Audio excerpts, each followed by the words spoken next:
Today we're going to discuss 14 imaginative Disney theories that range from super disturbing to actually kind of believable. Um, I've actually talked about a few of these theories on this channel as well, so when we get to it, there are certain theories, we'll discuss them.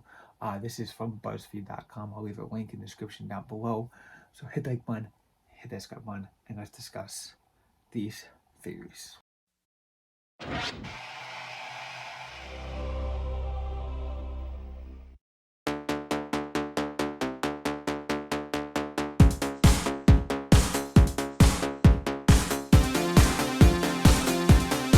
So first theory we have is Finding Nemo.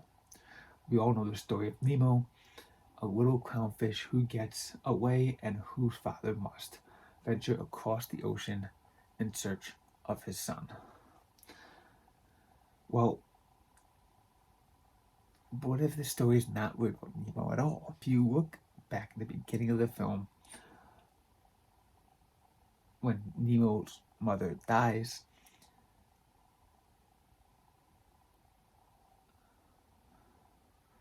there's a theory about what happens in that scene that changes the whole aspect of the entire film. The fan theory suggests that there are no survivors of the Barracuda attack, and Marlin's vision of Nemo, which Nemo means nobody in Latin. It literally translates to nobody.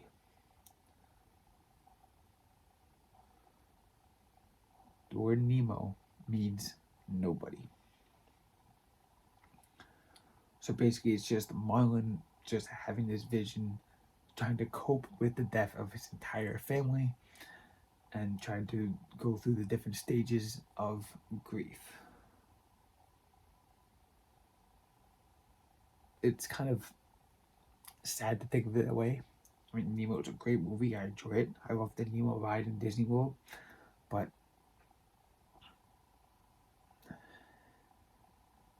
people lose their minds when things like this happen. You know, you can start having hallucinations. It happens. And the fact that he named his son, the only survivor, nobody, just seems a little weird. Going on to number 2, we have Peter Pan. As you get a bit older, you come to realize that Peter Pan was a pretty questionable character. Yeah, he's a goofball. He runs on the parks and does stuff like that. He's a trickster. He's like a Loki of Norse mythology. And I mean, as a kid, we all loved it. You know, I would love to, be able to fly around and go. I'm not gonna do it because my wife is sleeping. Anyway, I loved Peter Pan as a kid. Just going off to Never Never Land, never having to worry, grow up and be a kid forever. Which now, in my adult age, I realize I can still be a kid by doing stuff like this. So, Peter was a cold-blooded murderer, and I actually talked about this in a previous video where I talked about Captain Hook being the innocent one. Captain Hook was just a pirate who just wanted to have a good time being a pirate. There's nothing wrong with pirates. I love the show One Piece, where One Piece does pirate things and they just have a great adventure. So, Peter Pan being a cold-blooded killer, this theory stems to the fact that, well, actually, now it's not really a theory. Now it's actually kind of more confirmed because we do have a book called Hook, which goes back and talks about the prequel to Peter Pan. Also, with the new live action Wendy movie, which I hated, they discussed this theory in there as well. So it is basically canon that this is actually true. So long time ago, when Peter was first at Neverland and he started the Lost Boys, all the other Lost Boys that were there. Captain Hook was a member of the Lost Boys. He was a young child. So the fact that he grew up with Peter on Neverland, and Peter wanted all of his friends to be with him and not leave. So he brought people there to have more friends, have more people. He would go and bring people there, like bringing Wendy and John, and he needed more friends. He didn't want to be alone. He wanted to be a kid forever and grow up, and never grow up, but he didn't want to do it alone. He couldn't be alone. He hated being alone. He needed a mother figure in his life. That's why he got Wendy and things like that. So if you left Neverland, you were shunned. And there's theories that Peter basically would kill you if you wanted to leave. So that's why he hates Hook so much. It's because Hook decided that one day he was going to leave Neverland, and Peter decided to kill him. Hook got away and came back years later as an adult because he grew up on the outside world, and he became a pirate to stop Peter at his games, stop Peter from being a murderer. Like, Peter, you need to grow up. So he was trying to be a good friend and teach Peter a lesson. And Peter just feeds him to a crocodile. Let that one sink in. 3. Little Mermaid X Peter Pan.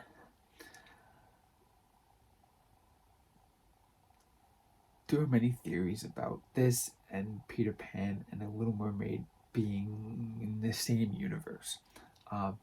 There's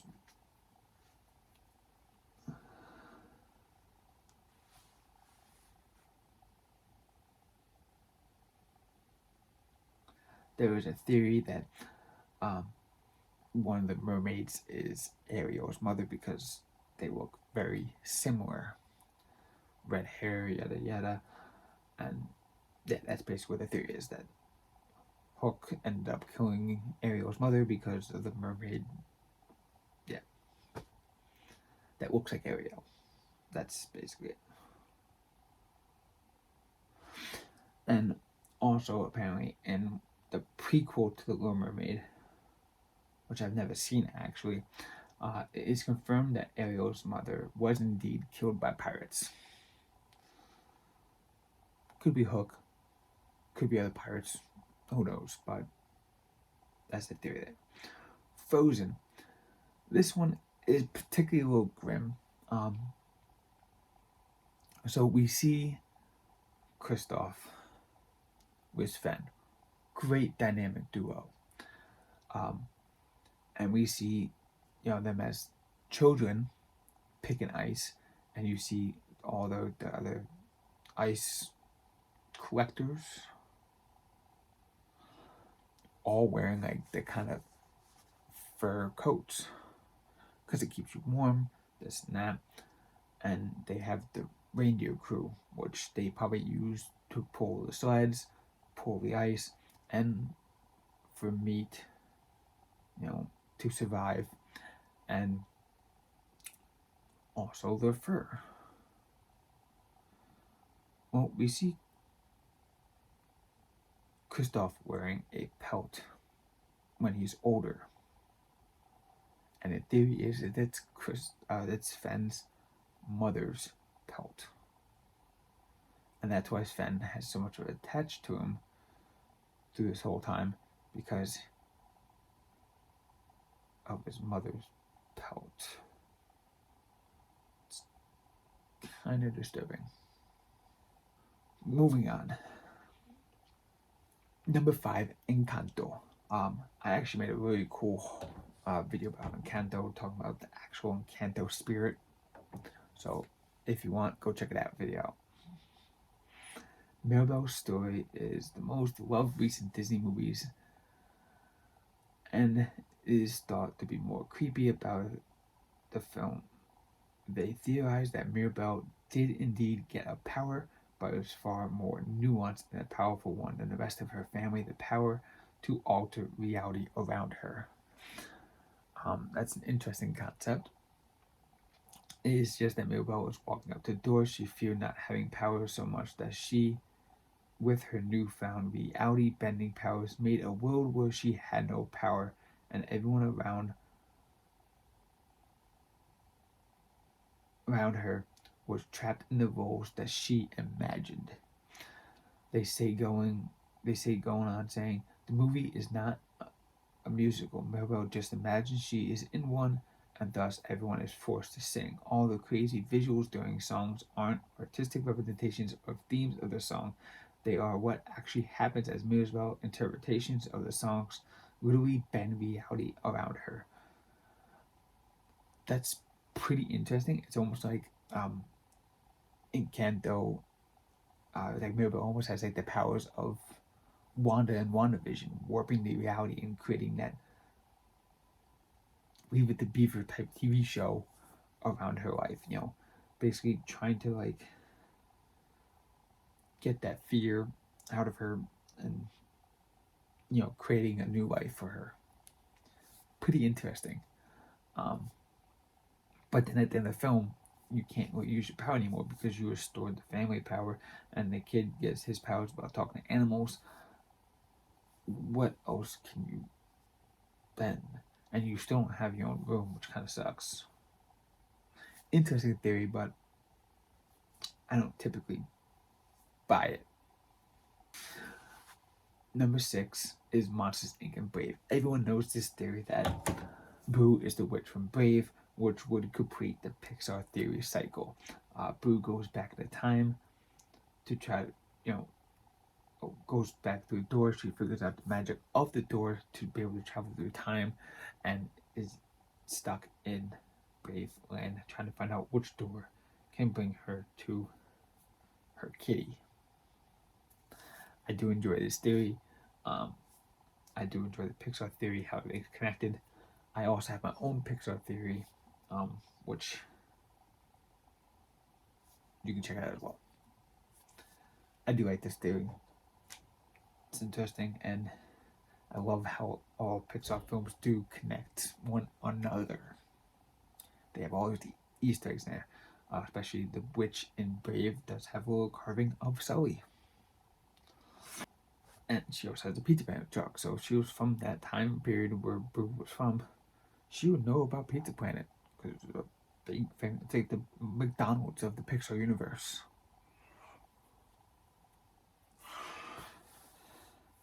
Moana, number 7.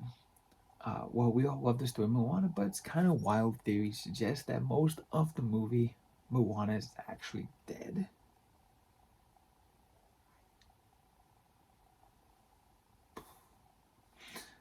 Let's find out why. Well, if you look back begin the film when Moana is initially set sail on her journey to Tahiti, she sails into a huge storm. When she awakes, she and us realize she drifted to the very island that Maui was stranded on. Here's where the theory comes into play, though.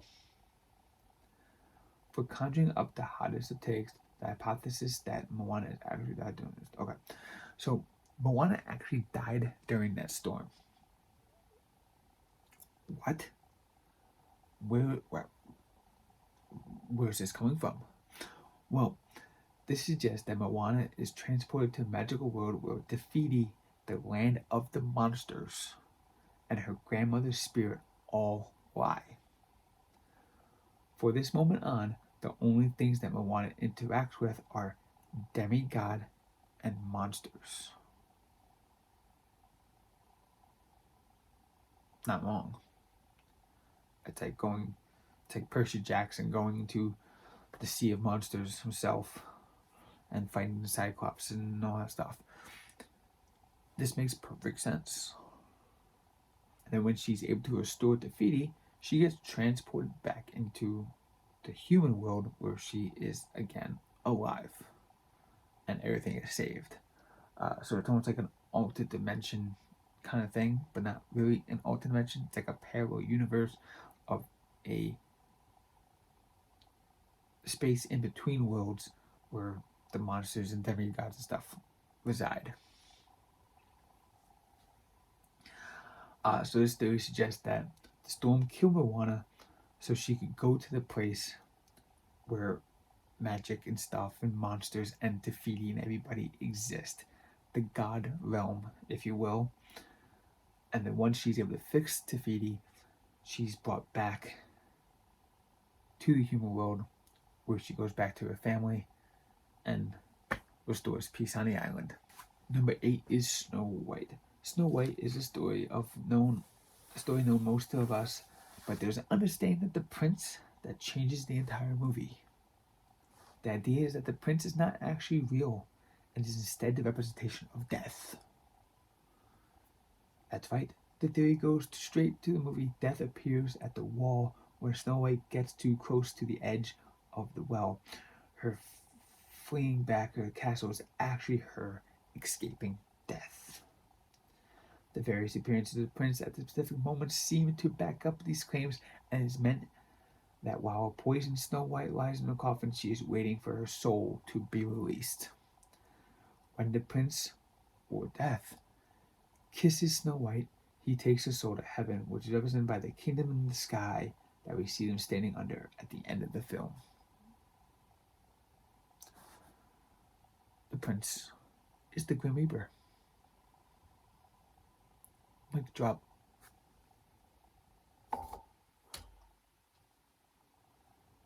Can't drop. There we go. 9. Emperor's New Groove. Okay. We know Cusco's turned into a alpaca. And there's one scene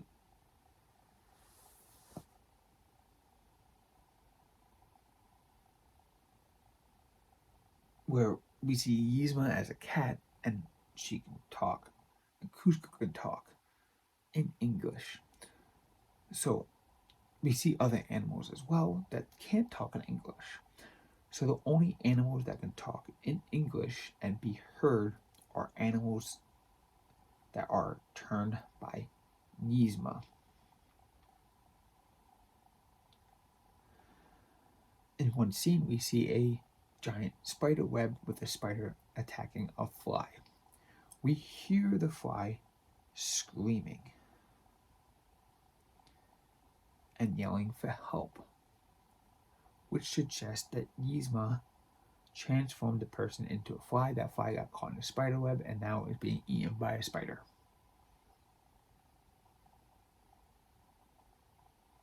Let that one sink in. Number 10, Cars. Number 10 is Cars. I actually talked about this theory, sort of.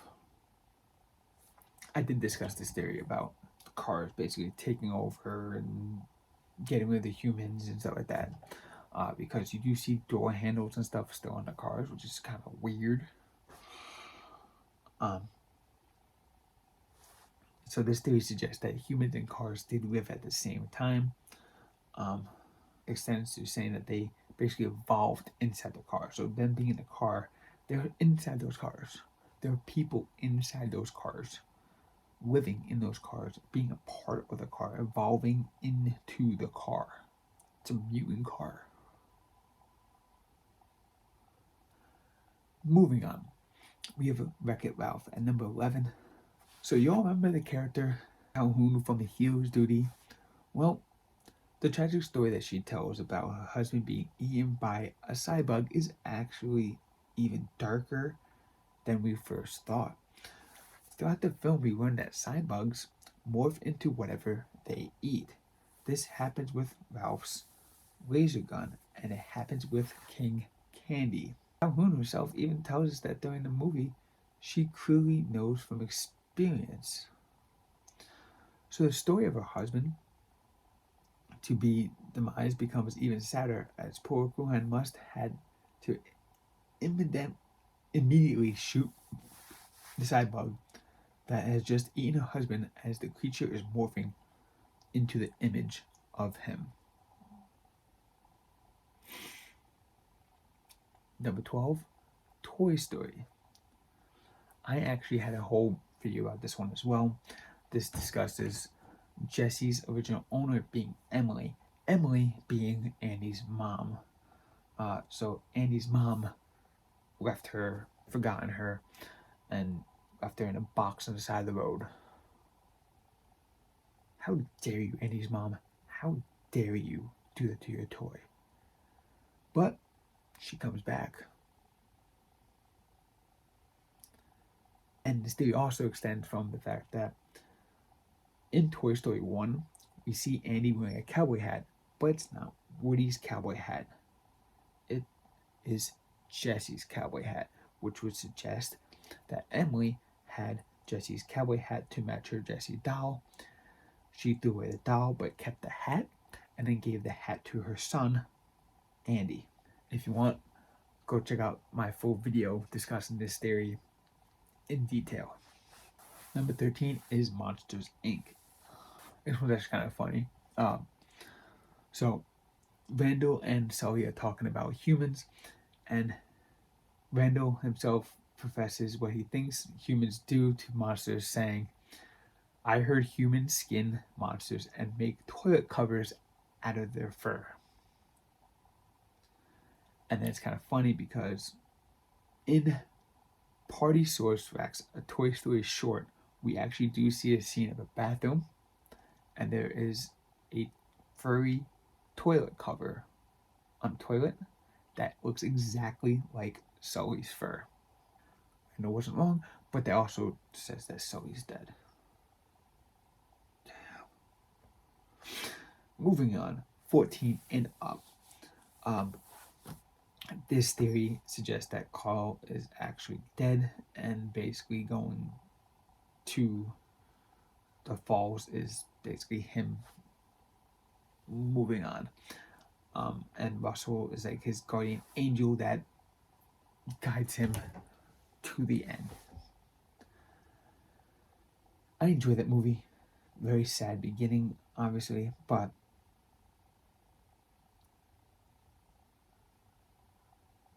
I like where the theory is going, and I see where the theory is going and how the theory does relate to the film in that aspect.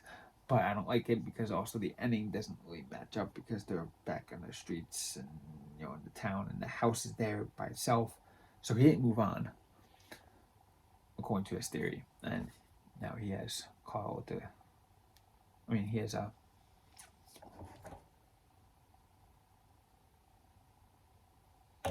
has Russell's company to keep.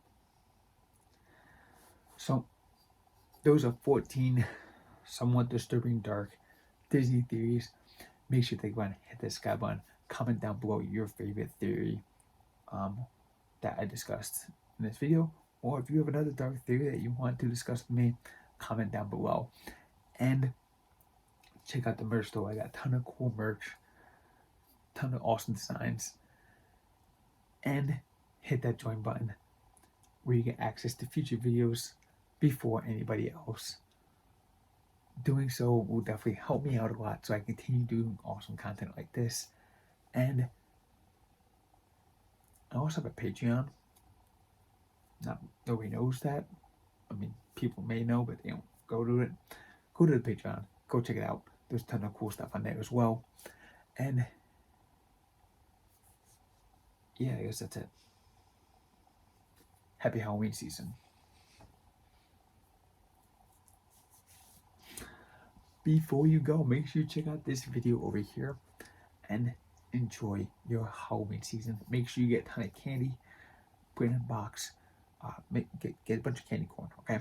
Get a bunch of candy corn, like crates and crates of candy corn, put it in a box, and ship it to me, because I love candy corn. No, I'm kidding. I'm good. I do love candy corn, don't get me wrong, but I don't need you to ship me crates of it.